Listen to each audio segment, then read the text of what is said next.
Welcome back to Athena Women's Clinic YouTube channel. This is the third part of what we had been discussing before with Dr. Ramya Raman. So we wanted to know why she became a doctor and why she chose general practice, and what can we do to improve women in general practice. That was quite brief. There will be another topic discussion on that some other day. But we want to talk about something very specific and special for all doctors, including general practitioners.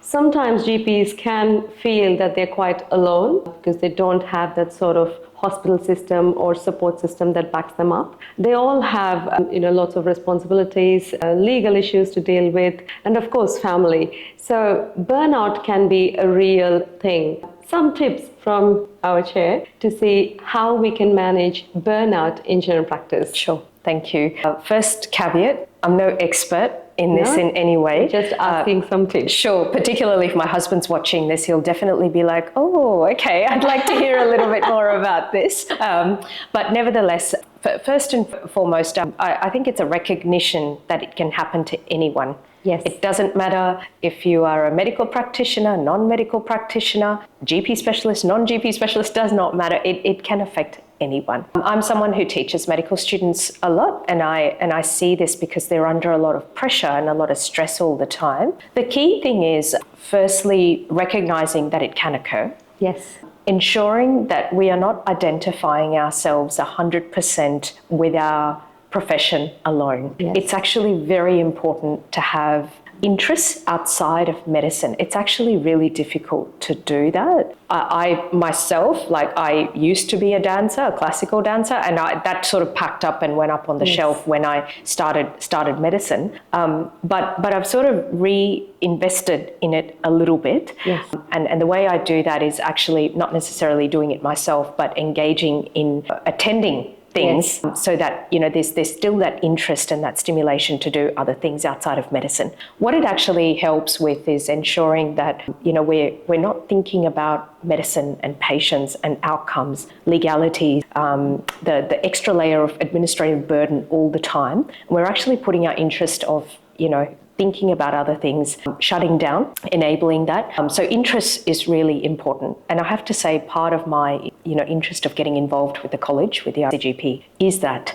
so that it gives me an avenue to think about other opportunities, other ways of working in general practice other than doing clinical practice. So I'm in a reasonable amount of clinical practice, but there's a huge burden, clinical burden that we carry. And as you rightly mentioned earlier, we do work on our own a lot of the time, and we're trying to navigate through this process with the patient to make sure there's good outcomes, but we can't run ourselves down at the same time. And I think that the other most important part is making sure you have some downtime planned. I find planning my downtime ahead makes a huge difference. I'll always have touch points every 3 months where I'll have time off for about, it doesn't have to be long for me, it's probably about a week, where there's a little bit of a gap, something just to sort of wind down a little bit. It may involve travel, it may not involve travel, but most importantly, last thing I would say is having dedicated time with your family or friends or people who are close to you to ensure that you value their time as well. So for me, that is primarily in the evenings rather than, and it's quite protected. I do get a lot of evening commitments, but I have had to turn things down, and I will continue to do that. And I think it's important to protect that, and also having protected time on the weekend. And actually, I did say last thing, but I might just add physical activity makes a huge difference as well. So, having a healthy eating habit, making sure that, we're having lots of water, as we would tell our patients, fruits and veggies, but also ensuring that we're not having too much of takeaway food or junk food, because in the rush of, getting things done, you may ask me, what do I do for my exercise? It's a fair question.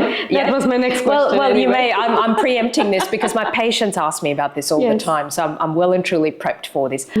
I do a lot of stationary cycling, and the reason I do that, and I tell my medical students this as well, I encourage them to go and do something, it's because it gives me time to unwind and watch TV. I actually love watching a lot of TV, so I do get recommendations for TV shows from a lot of people, so I can, and it gives me a half an hour of just zoning out. So my motivation to cycle is to watch the TV, so I've got that. If the weather's good, I would go out as well, but sometimes it's a little bit tricky when we're working Yes. long hours. Yes. Time is a little bit harder, and Yes. it also means I'm at home. I'm a bit more available. Yes. So it just, but getting into that rhythm regularly makes a huge difference.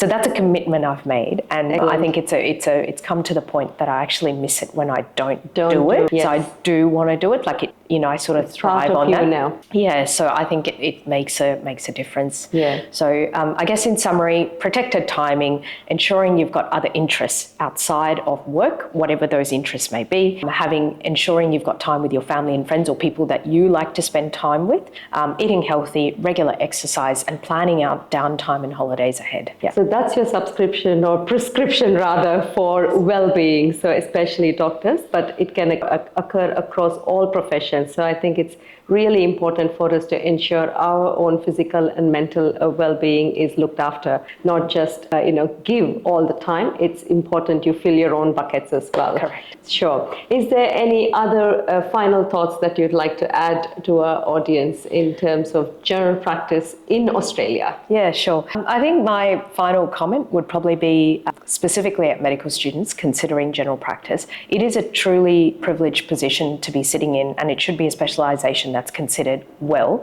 And if you're wanting to make a change, you need to be in it. As far as I'm Yes. concerned, I'm invested in this profession for myself, for my patients, and the community. And also, I think it's just very invaluable. You've got to have a drive and a passion. And I tell my students all the time that choose general practice because you want to do it.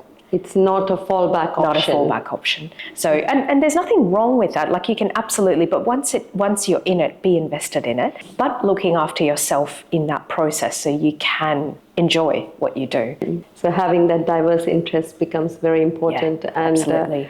Like mentioned before, Australia has got a great general practice system, and you can diversify within that and play many roles in improving the health of the nation, let's just say. Yes. So thank you so much for spending time with us, Ramya Raman. It's been wonderful talking to you, listening to your journey. Thank you, and thank you for the opportunity. Pleasure.